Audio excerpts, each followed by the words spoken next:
pesantren itu artinya apa?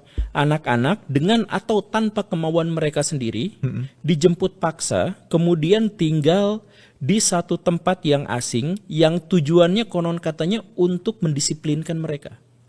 Oh, bener sama juga ya. Coba, kalau saya bertanya kepada orang-orang yang melanggar HAM, yang katanya melanggar HAM. program KDM ini melanggar HAM, lalu apa yang mereka pikirkan tentang pesantren? Banyak anak-anak yang tidak menginginkan datang ke sana, tapi tujuan orang tua mendatangkan ke sana itu karena apa? Anaknya nakal, Ya. anaknya gak beradab. Ya sama kan tujuannya Betul, seperti betul. ini gitu. Kenapa tiba-tiba orang sekarang menjadi menganggap bahwa pikiran Pak KDM dan tindakan beliau itu kontroversial? Halo Sobat OCES, ketemu lagi dengan saya Alit Suwirya di program OCES, obrolan cerdas ekonomi dan sosial. Nah, menurut Pak Guru sebagai orang yang sering memperhatikan dunia pendidikan, kayak gimana tuh Pak langkah-langkah beliau? Pertama, kalau misalkan saya ditanya untuk ranah Kang Dedi dengan ide-ide pendidikannya, dan kemudian Akang berharap bahwa saya menjawab secara lebih objektif dan netral, maka mungkin tidak akan tercapai. Oke. Karena sebenarnya sejak awal saya dan Pak Dedi itu punya banyak sekali kesamaan ide. Oh, mantap. Bahkan saya tuh sering berpikir, ini Pak Dedi nyontek pikiran saya, apa kok sama semua gitu. Tapi Jadi apapun kayak itu, serasi gitu ya, netral, apa sama gitu ya? tapi ya tentu saja enggak, dan beliau itu memang salah seorang juga pemikir, ya kebetulan mungkin sama-sama orang Sunda dengan cara pandang yang kurang lebih juga sama. Betul. Makanya hasil pikirnya juga tidak semua sama, tetapi Banyak yang sama. banyak sekali yang sama gitu. Nah, terkait dengan masalah pendidikan, saya banyak setujunya, bahkan seperti yang tadi dikatakan, salah satu alasan saya menduga Pak Dedi nyontek tuh, ini bukan, sekali lagi ya bukan bukan nyontek tuh. Menduga. Cuman saya pernah mikir gitu, Oke. kok sama dengan apa konten saya gitu. Jadi misalkan saya pernah bikin video tentang study tour. Study tour itu salah satu di antara sekian celah korupsi di sekolah-sekolah. Oh, pernah bikin konten itu? Pernah. Sebelum beliau dilantik dong? Iya, pastinya? sebelum. Jadi sekitar 3-4 bulan yang lalu lah. Oke. Saya bikin studi tour itu sebenarnya adalah salah satu celah korupsi. Karena apa? Video itu dilatari oleh banyaknya kecelakaan studi tour. Dan setelah ada penyelidikan dari studi tour, ternyata banyak yang mobilnya tidak layak. Banyak yang sopirnya ngantuk. Alasan mobilnya tidak layak dan sopir ngantuk sebenarnya bukan masalah travelnya. Dilihat dari travelnya baik. Cuman ketika di dalam tanda kutip ya, dikontrak oleh sekolah itu biasanya minta harga sampai setengahnya. Nah, supaya ada untungnya ada untungnya. Jadi ngambil ke siswa tetap penuh, tapi minta ke sana setengahnya. Nah, akibatnya perusahaan-perusahaan travel ini kalau nggak diambil, ini kan kesempatan. Lagian ini sekolah gitu. Maksudnya bisa kerjasama berkelanjutan gitu. Tapi kalau diterima juga bagaimana gitu kan? Strateginya supaya tetap untung gitu ya. Nah, gimana? akhirnya mereka biasanya ngambil sopir cabutan dan atau menggunakan mobil-mobil yang tidak layak jalan. Gitu. Dan akhirnya ya sering terjadi kecelakaan. Jadi kalau memang kita tidak setuju dengan Pak KDM untuk menghapuskan study tour misalkan, boleh, tapi tolong selidiki korupsi di dunia Pendidikan travel itu. Karena itu kepala sekolahnya tuh biasanya dapat Pak. Ya beberapa lah. Kemudian wali kelasnya dapat, wakaseknya dapat. Itu nanti guru-guru yang kesana juga dapat. Dan siswa dapat apa? Siswa-siswa silahkan jujur kalau misalkan nonton video ini, silahkan, bahwa mereka itu hampir tidak mendapatkan ilmu apapun, datang ke sana disuruh ngerjain tugas yang sepenuhnya itu adalah formalitas. Mau ngerjain mau enggak, mau hasilnya nyontek atau enggak, mau makalahnya bentuknya kayak gimana, yang penting ngumpulin karena yang penting ikut gitu. Jadi sebenarnya yang penting ikut itu biar apa? Biar kuotanya penuh dan akhirnya kepala sekolah bisa jalan-jalan atau ibu wali kelas dan sebagainya bisa jalan-jalan gratis. Bisa belanja gitu ya. Bisa belanja dan mereka tuh kan yang pembimbing-pembimbingnya itu gratis. Nah, tentu saja tidak semuanya seperti itu. Makanya saya memberi saran kalau memang tidak setuju dengan Pak KDM terkait dengan pelarangan studi tour, lihat latar belakang dari alasan itu. Ternyata itu adalah salah satu celah korupsi. Dan ditambah lagi, studi tour itu kan cenderung memaksakan. Jadi gini Pak, salah satu masalah di pendidikan kita itu, ketika sekolah-sekolah digratiskan oleh pemerintah, sekolah digratiskan kan untuk level tertentu. Pakai BOS ya? Ya, digratiskan. Itu sekolah tuh nggak terima. Sekolah tuh tetap apapun yang terjadi, mereka cari celah agar mereka bisa mumut dari siswa. Serius.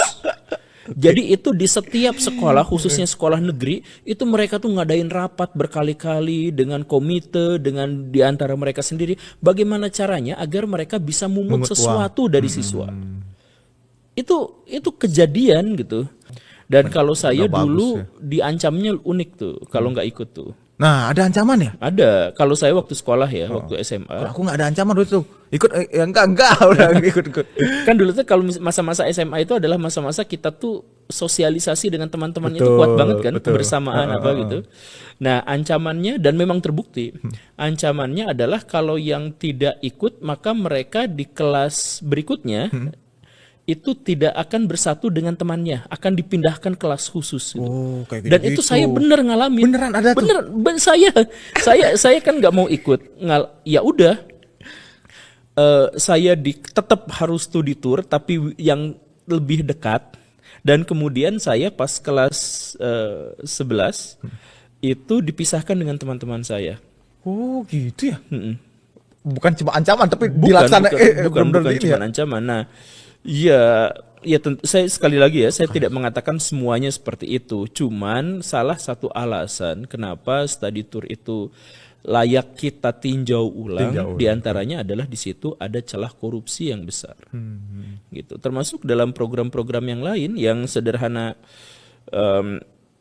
Pokoknya semua lah. Misalkan renang aja, renang sebulan sekali. Suka renang sebulan sekali di sekolah dulu. Kayaknya enggak, SMA sih enggak ya kayaknya. Enggak. SMA enggak ada kayaknya. Nah, itu renang juga seperti itu. Jadi silahkan nanti ke perusahaan travel gitu ya, silahkan tanyakan ke pengelola kolam renang gitu.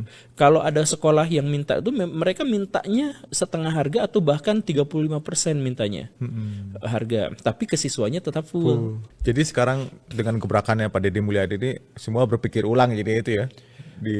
Saya sih berharap bukan hanya sekolah, berpikir, saya berharap bukan hanya berpikir ulang, tapi ya itu celah-celah korupsi yang tadi dimaksud itu kita lihat. Karena gini, Kang, untuk memberantas korupsi di Indonesia kita tuh nggak butuh KPK loh. Nah, itu gimana tuh menurut Pak Guru tuh? Karena memberantas korupsi di Indonesia. Karena korupsi itu terang-terangan dan terbuka. Bukti-buktinya tuh gak usah dicari.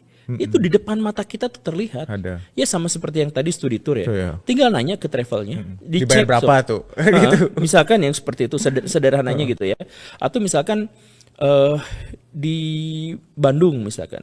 Di Bandung itu ada daerah-daerah resapan air yang di dalam peta pun itu sebenarnya adalah daerah resapan air, tapi ada hotel segede gaban di situ.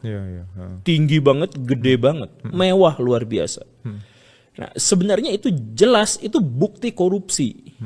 Depan mata tuh ya. Depan mata. Nggak usah, kita nggak butuh KPK. Kita bisa melihat itulah. Orang lahan terbuka hijau tapi berubah jadi hotel, bagaimana skenarionya sehingga ada di situ. Kan sederhana. Atau misalkan kita melihat bahwa anggaran untuk lampu jalan tuh ada. Tapi di sini nggak ada lampunya. Di jalan itu jelas banget ya. Banyak kan? Ya, betul. Banyak. Nah, jadi gak usah pakai KPK, gak usah pakai apa. Kita tuh menemukan bukti-bukti korupsi itu di depan mata kita. Kalau mau gitu ya. Itu yang di sekolah silahkan dicek. Atau sekolah itu salah satu yang aneh itu, yaitu siswa baru sekarang siswa nggak boleh bawa motor sama Kang Deddy Mulyadi. Saya waktu sekolah tuh, bukan waktu sekolah, saya waktu menjadi guru di sekolah negeri, saya tuh protes ke kepala sekolah, ke wakil, ke segala rupa yang seperti itu. Saya tanya kenapa sekolah menyediakan lapangan sebesar ini, mereka beli lapangan baru gitu. Kemudian dipagari, menghabiskan anggaran jutaan Untuk parkir ya? untuk parkir, Parkir motor. untuk parkir motor. Kenapa seperti itu? Ya karena banyak orang yang siswa-siswa yang kesininya bawa motor gitu. Saya mengerjitkan dahi pada waktu itu, saya tanya, kan yang boleh untuk mengendarai motor itu anak 17 tahun ke atas. Karena yang boleh punya SIM itu yang seperti itu kan. Nah, kalau misalkan anak SMA kelas 1, kelas 2, kelas 11, kelas 10, kelas 11 Yang belum 17 lah. itu belum 17 tahun, mereka tuh usianya ya 14, 15, 16 tahun gitu. Nah, bagaimana mereka, tapi boleh ya, biarinlah, nggak apa-apa, ini mah gini. Jadi pendidikan di Indonesia itu yang paling penting itu formalitasnya. Oke. Jadi kepala sekolah itu otaknya nggak nyampe. Hanya sekedar untuk menegaskan bahwa anak di bawah 17 tahun tidak boleh menggunakan motor ke sekolah.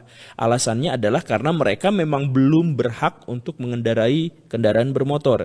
Dan bahwa dengan itu berarti mereka akan menambah kemacetan, menambah polusi, mengurangi kesehatan siswa, dan lain sebagainya. Itu dampaknya tuh besar hanya gara-gara parkir motor itu saja, tapi gak keotakan mereka. Ya karena apa? Karena hidup sebagai birokrat yang setiap hari kerja di lahan yang sama, di waktu yang sama, dengan gaji yang sama, bertemu dengan orang-orang yang sama selama berpuluh-puluh tahun, ya susah untuk otak mereka tuh berkembang gitu. Saya mohon maaf agak keras di sini, tapi bisa nggak sih kita berpikir dengan cara yang sangat sederhana gitu? Kalau misalkan Pak KDM melarang anak-anak untuk menggunakan sepeda motor, itu kan sebenarnya alasannya simple. Coba setiap hari pagi setengah 7 sampai jam 7 Bandung tuh macet. Dan di antara kemacetan itu adalah siswa-siswa yang mengendakan mobil atau motor dan atau orang tua yang antar jemput anak-anaknya. Itu fakta. Jadi dampaknya apa di situ? Anak kurang mandiri, yes. Kemudian lingkungan menjadi lebih berpolusi, iya. Kemudian macet, iya.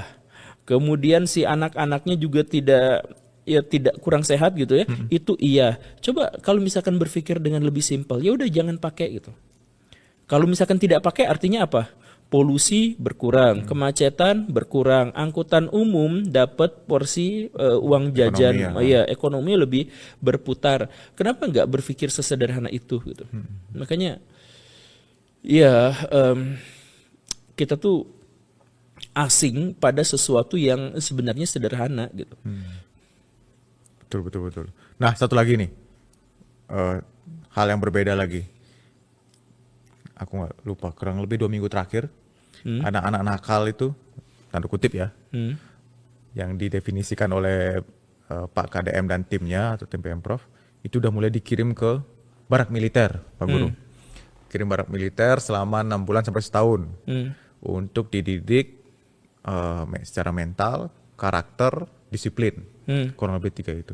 Kalau Pak Guru sendiri ngeliat langkah itu, kan ada pro kontra nih, ada yang bilang harusnya bukan ke situ, tapi ada yang bilang itu bagus, ada yang bilang melanggar HAM, ada yang bilang bukan melanggar HAM. Menurut Pak Guru bagaimana langkah tersebut? Saya juga sebenarnya kurang sreg sebenarnya dengan dengan itu. Cuman pertanyaan saya adalah, buat orang yang menganggap bahwa itu melanggar HAM, apa kabar dengan 4 juta anak santri di Indonesia yang juga diperlakukan sama? Iya kan? Ya, jadi juga ya. Pesantren itu artinya apa? Anak-anak dengan atau tanpa kemauan mereka sendiri dijemput paksa, kemudian tinggal di satu tempat yang asing yang tujuannya konon katanya untuk mendisiplinkan mereka. Bener, sama juga ya. Coba, kalau saya bertanya kepada orang-orang yang melanggar HAM, yang katanya program KDM ini melanggar HAM, lalu apa yang mereka pikirkan tentang pesantren? Banyak anak-anak yang tidak menginginkan datang ke sana, tapi tujuan orang tua mendatangkan ke sana itu karena apa? Anaknya nakal, anaknya gak beradab. Ya sama kan tujuannya seperti ini gitu. Kenapa tiba-tiba orang sekarang menjadi menganggap bahwa pikiran Pak KDM dan tindakan beliau itu kontroversial? Lah selama ini udah terjadi ya. selama ini kan udah terjadi, bahkan kalau Pak KDM itu adalah anak-anak yang sudah relatif dewasa. Ya. Anak-anak pesantren itu dari SD level itu, dari sekecil itu, waktu masih meluk sama mamahnya nggak mau lepas, tetap disimpan di pesantren.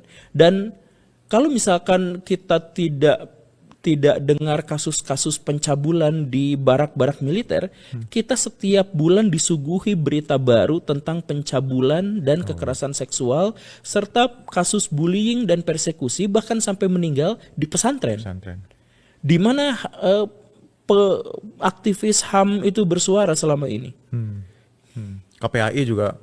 Ya, KPAI di mana? Pernah kedengaran juga itu ya, tentang gitu ya. Ya, sekali lagi, saya sampai sejauh ini juga saya belum mengambil keputusan, saya saya belum mengambil kesimpulan maksudnya. Saya masih menimbang-nimbang apakah kebijakan Pak KDM itu berlebihan atau tidak dalam hal anak-anak yang nakal itu disimpan di barak militer. Cuman kalau alasannya adalah melanggar hak asasi manusia, itu enggak, kalau menurut Pak Guru itu jauh lah dari situ. Kita lihat penerimaan karyawan BUMN juga sudah sering terjadi atau normal terjadi. 2 minggu di militer, di didik militer kan udah biasa terjadi itu Pak Guru. Ya kalau misalkan yang Kayak BUMN gitu kan, dan sebagainya itu kan BUMN, kategorinya adalah bukan anak gitu. Ya sih. Ya ini kan masalahnya itu adalah makanya karena kategori KPAI, anaknya itu iya. ya. Oke. Iya, kalau udah kerja di BUMN rata-rata 23 sampai 25 kayak gitu kan. Yang udah lulus kuliah. Oh, jadi karena anak ini, jadi kontroversi itu karena ini anak-anak gitu ya? Ya anak sekolah kan. Anak sekolah gitu. Dan kalau misalkan anak itu memang kategorinya nakal, anak menjadi nakal atau tidak nakal itu bagian terbesarnya itu adalah karena pengalaman didikan dari orang tua. Ya, pasti ada. Iya kan ya. Nah artinya kalau misalkan ada anak nakal, ada potensi sebenarnya orang tuanya itu tidak layak untuk menjadi orang tua. Kalau misalkan ya kalau memang kita ngelihat data KPAI, KPAI itu sempat mengeluarkan sebuah klaim data survei yang menyebut sekitar 71% kasus bullying terhadap anak itu dilakukan justru oleh keluarganya sendiri. Wow. Jadi sebesar apapun kita frekuensi mata dan telinga kita mendengar berita bulian di sekolah, di sekolah itu kurang dari 10%. Jadi di rumah ada bullying juga? Ya iyalah, yang suka kalau misalkan kita salah dimarahin gitu. Salah satu alasan kenapa anak-anak di Indonesia itu kalau misalkan disuruh aktif di kelas, mereka malah tidak aktif. Oke, ada yang mau berpendapat, ada yang mau ditanyakan, semuanya hening kan? Iya. Kenapa gitu? Karena sejak kecil anak-anak di Indonesia kalau berpendapat dimarahin. Di rumah maksudnya? Iya. Nggak boleh. Kalau berpendapat seringnya dimarahin, kalau dia melakukan sesuatu kadang-kadang juga dimarahin. Orang tua berharap bahwa anak yang ideal itu adalah anak yang diam. Makanya kasih aja HP walaupun matanya rusak, walaupun kemampuan mentalnya rusak, sosialnya rusak, intelektualnya rusak, bodo amat. Yang penting anaknya anteng. Gitu kan? Oh gitu ya, bener ya, aku baru mikir nih. Jadi karena di rumah kita pengennya dia diam, nurut gitu. Iya. Jadi di kelas waktu tanya ada pertanyaan, nggak ada pertanyaan. Iya betul. Coba pernah nggak kita anak waktu kita kecil secara tidak sengaja kita menjatuhkan piring dan gelas? Iya. Ya wajar anak-anak. Iya. Lalu apa yang kita terima? Kita akan mendapatkan hukuman yang lebih berat. Sekali lagi ya, tidak semua KPAI sendiri menyebutnya ya sekitar 70%-an gitu. Ya tapi dominan tapi nggak semuanya gitu. Nah, kalau misalkan orang tua itu tidak layak menjadi orang tua, kemudian akhirnya anaknya menjadi nakal, dan kemudian sama KDM dibawa saja ke barak militer, ya orang tuanya nggak usah protes lah. Jauh lebih baik kalau misalkan dia dididik oleh orang yang lebih paham tentang kedisiplinan dan kebaikan daripada diri mereka sendiri. Ya, jangan egois gitu. Sekali lagi ya, saya sampai sejauh ini juga belum mengambil kesimpulan gitu. Cuman pertanyaan-pertanyaan terkait dengan itu silahkan dekonstruksi, introspeksi, balik lagi ke diri kita sendiri. Apa kita memang layak untuk komplain, protes soal itu? Iya. Oke. Nah, Pak Guru, nyambung lagi tadi. Menurut Pak Guru, gimana sih mendidik anak supaya jadi anak yang apa ya istilahnya ya, yang bisa bersaing lah di dunia global ini, tapi dia juga nggak ninggalin nilai-nilai moral etika bangsa ini kayak gitu. Gimana caranya, Pak? Etika itu muncul dari kebutuhan. Jadi yang pertama kita selesaikannya itu adalah pemenuhan kebutuhan untuk setiap anak dulu. Oke. Jadi Akang misalkan berpikir soal etika. Etika mana yang tidak terkait dengan kebutuhan? Oke, jadi kebutuhan dulu ya. Coba misalkan tidak boleh mencuri. Ya, urusan kebutuhan itu kan. Ya, betul. Kalau misalkan kita ngambil harta orang lain itu adalah kebutuhan dia terus kita ambil. Itu kan urusannya kebutuhan. Iya. Baik dan buruk itu tergantung pada keuntungan manusia. Itu fakta ya, walaupun nanti kemudian kita bilas dengan sesuatu yang lebih sakral, lebih transenden, ya apapun itu, tetapi semua etika itu dikaitkan pada kebutuhan atau pemenuhan kebutuhan. Kenapa kita tidak boleh menyakiti orang lain? Karena berarti kebutuhannya dikurangi, kita ambil. Kenapa kita tidak boleh membuli orang lain? Karena kebutuhan atas rasa aman itu berarti direnggut. Kenapa kita tidak boleh mencopet? Kenapa kita tidak boleh menipu? Itu semuanya adalah berhubungan dengan kebutuhan yang ditransaksikan secara tidak adil. Gitu kan? Ya. Sederhananya begitu. Nah, jadi etika dalam sebuah masyarakat itu akan sepenuhnya terpenuhi kalau kebutuhan-kebutuhan masyarakat juga terpenuhi. Makanya di negara-negara yang sangat maju, pemenuhan kebutuhannya, maka di sana mereka tidak berpikir soal etika, mereka langsung menjalankan etika itu. Jadi di Denmark, di Belanda, di Swiss, tingkat kriminalitas di sana itu sedemikian rendah sampai mereka terpaksa mengimpor narapidana. Narapidana, benar. Saking sepinya napi dan mereka membutuhkan pekerjaan untuk para sipir-sipir mereka, ya diimpor. Nah, kenapa seperti itu? Kalau misalkan semua kebutuhan kita akan kenyamanan, kebutuhan kita akan pangan, kebutuhan kita akan rasa keadilan, semuanya sudah terpenuhi, apa alasan kita untuk melakukan tindakan yang melanggar etika? Iya. Satu-satunya alasan adalah kelainan. Misalkan kita psikopat gitu kan. Atau misalkan kita punya gangguan mental tertentu, skizofrenia misalkan, tiba-tiba ngegebukin orang gara-gara ada bisikan misalkan yang seperti itu. Ya. Ya, pelaku-pelaku kriminal di negara-negara yang sudah mapan itu ya orang-orang yang kelainan gitu-gitu itu, aja ya? yang gitu-gitu aja. Kalau misalkan orang yang kayak kita gitu, saya apain melakukan tindakan kriminal? Kebutuhan sudah terpenuhi, rasa puas akan kehidupan sudah terpenuhi, polusi tidak kerasa, akhirnya saya sehat dan akhirnya saya bisa menjalankan hidup dengan lebih baik. Kemudian hak-hak saya sebagai seorang pribadi ya juga itu juga sudah dihargai dan semuanya sudah dipenuhi. Lalu apa alasan saya untuk melakukan tindakan kriminal? Nah, jadi jangan, ya itu saya setuju dengan Iwan Fals. Gak usah ngurus etika, urusin dulu aja itu pemerintah itu soal kebutuhan-kebutuhan. Bener nih, aku jadi mikir ulang nih. Bener juga aku berpikir. Jadi berpikir ulang, bener juga ya.